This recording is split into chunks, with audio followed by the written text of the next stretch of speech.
जय श्री राम दोस्तों। एक दिन के तीसरे पहर राजसभा में बैठे हुए राजा राम ने अपने अनुज लक्ष्मण से कहा, भाई लक्ष्मण, देखो, राज दरबार के बाहर कोई न्याय प्राप्त करने के लिए तो नहीं आया है। लक्ष्मण जी बड़े भाई की आज्ञा पाते ही तुरंत बाहर गए और चारों ओर दृष्टि दौड़ाकर देखा। उनको वहां कोई दुखिया दिखाई नहीं पड़ा। लक्ष्मण जी राजमहल में वापस आकर राम से बोले, भैया, बाहर तो ऐसा कोई भी मानव नहीं है जो क्षुब्ध हो या दुखी हो और कुछ निवेदन करने के लिए आया हो। लक्ष्मण जी के वचन से राजा राम को संतोष नहीं हुआ। उनकी बेचैनी लक्ष्मण जी समेत वहां दरबार में उपस्थित प्रत्येक व्यक्ति महसूस कर रहा था। उन्होंने लक्ष्मण जी से पुनः कहा, लक्ष्मण, मुझे विश्वास है कि नीति और उचित न्याय पद्धति से शासन करने पर प्रजा सर्वदा सत्य के मार्ग पर अग्रसर रहती है और उसे किसी प्रकार का कष्ट नहीं मिलता। यह सब होते हुए तुम प्रजा के हित चिंतन में सर्वदा सक्रिय रहना। अब एक बार पुनः बाहर जाकर किसी भी कार्यार्थी, अर्थार्थी या न्यायार्थी का पता लगाओ। कोई भी ऐसा प्राणी यहाँ से निराश होकर ना जाए। श्री राम जी की आज्ञा पाते ही लक्ष्मण पुनः बाहर गए, लेकिन इस बार भी उन्हें राजभवन के बाहर कोई भी मनुष्य नहीं दिखाई दिया। लक्ष्मण जी ने फिर से अपनी पैनी निगाह चारों तरफ दौड़ाई और देखा कि एक कुत्ता दुखी मन वहां बैठा था। लक्ष्मण जी को देखते ही वह कुत्ता उठा और अपने दुखी मन की भावनाओं व्यक्त करने हुए जोर जोर से रोने लगा।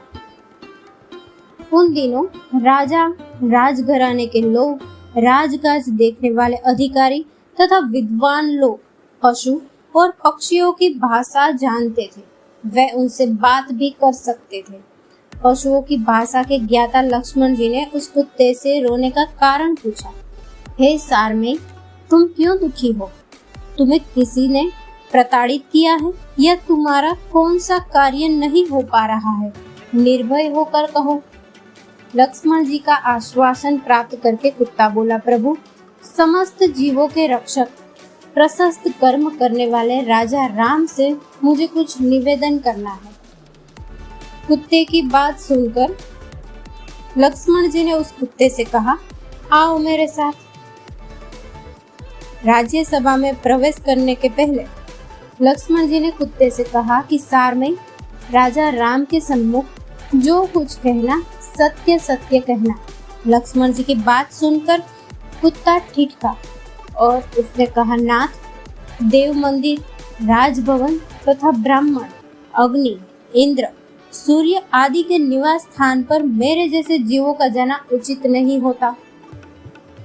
मैं राजा राम के महल में कैसे जा सकता हूँ? राजा शरीरधारी स्वयं धर्म का अवतार माना जाता है और फिर राजा राम तो सर्वोपरि है, प्रजा के रक्षक, नीतिज्ञ और सत्यवादी, समदर्शी है। वही चंद्र, सूर्य, वरुण और अग्नि है। श्री लक्ष्मण, आप तुरंत राजा राम से मेरे लिए आज्ञा प्राप्त कीजिए। बिना उनकी आज्ञा के मैं उनकी राज्यसभा में प्रवेश नहीं कर सकता। लक्ष्मण तुरंत राजभवन में आए और राजा राम से बोले, भैया, राजभवन के बाहर एक कुत्ता है। वह आपसे कुछ निवेदन करना चाहता है, प्रतीक्षा कर रहा है। यदि आज्ञा हो तो उसे राजमहल में बुला लो। लक्ष्मण का कथन सुनकर राम ने तुरंत लक्ष्मण से कहा, लक्ष्मण, तुरंत उस सारमेय को राजभवन के अंदर ले आओ। उसे मुझसे न्याय प्राप्त करने का पूरा अधिकार है। राज्य का कोई भी जीव हो, उसको मुझसे निवेदन करने और न्याय प्राप्त करने का मानव की भांति अधिकार है। लक्ष्मण जी कुत्ते को लेकर राजभवन में पहुंचे। राजा राम के पास पहुंचते ही वह कुत्ता आश्वस्त हो गया। श्री राम ने कुत्ते से पूछा, सारमेय, तुम्हें जो कुछ भी कहना है निडर होकर कहो। कुत्ते के सिर पर चोट थी। उसके सिर पर लगी चोट को देखकर राम का ध्यान उधर आकृष्ट हो गया। श्री राम का ध्यान अपनी ओर आकृष्ट देखकर कुत्ते ने उनसे निवेदन किया, प्रभु, राजा ही समस्त प्राणियों का रक्षक और स्वामी होता है। प्रजा जब सोती है तब राजा जाकर प्रजा की रक्षा करता है। हे राघव, आप तो समस्त प्राणियों के प्राण हैं। आप ही हमारे कर्ता धर्ता और रक्षक है, त्राता है, विधाता है। आप श्रेष्ठ जनों द्वारा आचरित कर्म करते हैं। आप धर्मात्मा और सद्गुणों के सागर हैं। यदि मैंने कोई अनुचित बात यहाँ पर कह दी हो या आगे मेरी जिह्वा से निकल जाए तो आप उसे क्षमा कर दें। मैं सिर झुकाकर आपका अभिवादन करता हूँ। स्वान के मुख से यह वचन सुनकर श्री राम थोड़ा अधीर होकर गंभीर वाणी से स्वान से बोले, हे सारमय, शीघ्र निडर होकर बोलो, तुम क्या चाहते हो? कुत्ता बोला, हे राजन, धर्म से ही राज्य की प्राप्ति होती है, धर्म से ही प्रजा का पालन होता है और धर्म से ही राजा प्रजा वत्सल और शरणागत वत्सल बनता है। राजा प्रजा के समस्त भय को दूर करता है। इन सारी बातों को ध्यान में रखकर मेरा जो कार्य है उसे आप समझ लो। सर्वार्थ सिद्ध नाम का एक ब्राह्मण है। वह भिक्षावृत्ति करता है। उसने बिना अपराध मेरा सिर फोड़ डाला है। कुत्ते की बात सुनकर राजा राम ने तत्काल उस ब्राह्मण को बुलाने के लिए राज कर्मचारी को भेजा और वो तुरंत ही ब्राह्मण को बुला लाया। ब्राह्मण राजा राम की राजसभा में उपस्थित हुआ। राजा राम के पास पहुंचकर ब्राह्मण बोला, राजन, आपने मुझे किस कारणवश बुलाया है? गंभीर वाणी में राम ने ब्राह्मण से पूछा, ब्राह्मण देव, आपने इस कुत्ते को क्यों मारा? जान पड़ता है कि आपने क्रोधावेश में ही ऐसा पाप किया है। क्रोध मानव को धर्म रहित बना देता है। श्री राम की धर्मपरक बात सुनकर वह ब्राह्मण बोला, हे राम, यह सत्य है कि मैंने क्रोधावेश में ही इस कुत्ते को मारा है।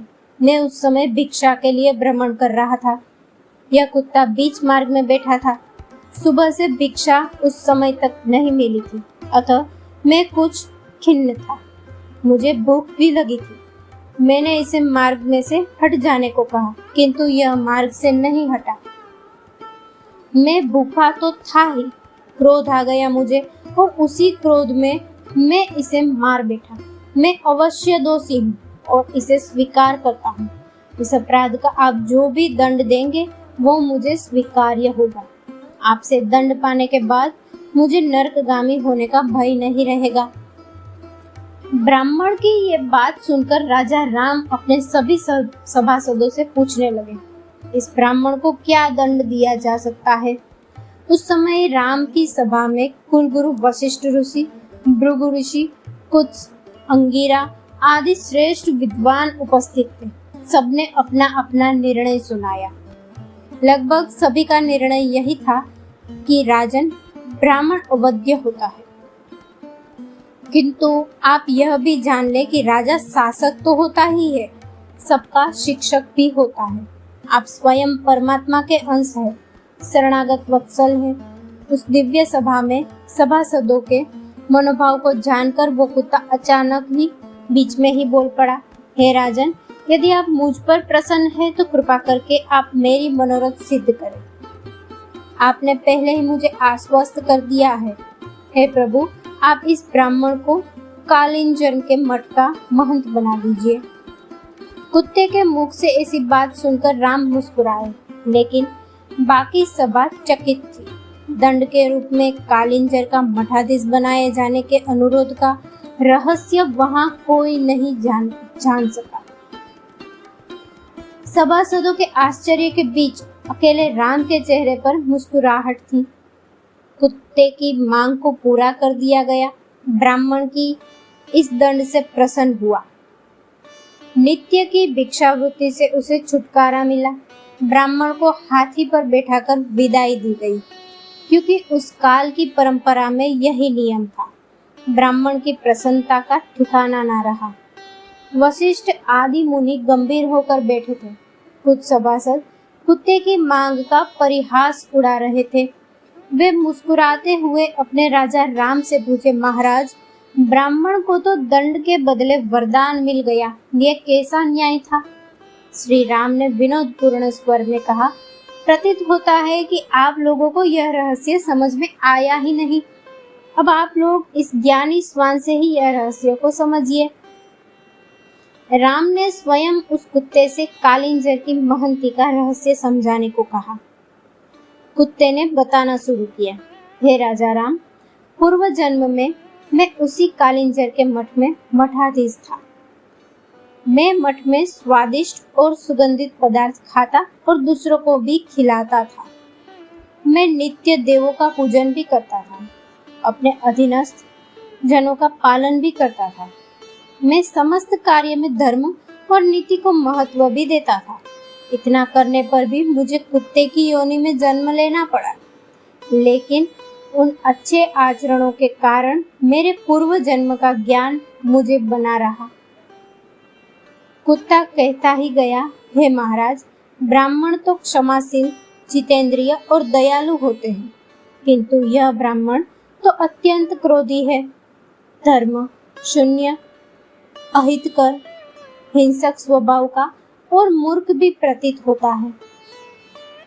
वहां का महंत बनकर तो ये अपने माता तथा पिता के कुलों को भी नरक में ले जा सकता है।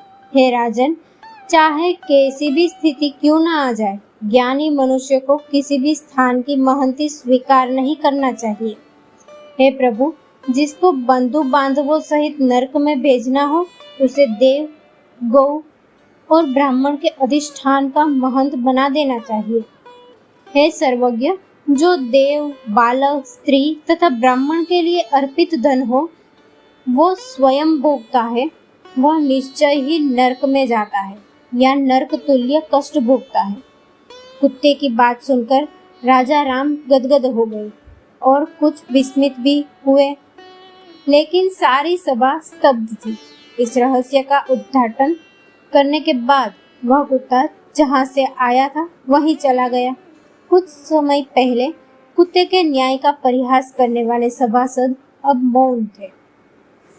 जय श्री राम।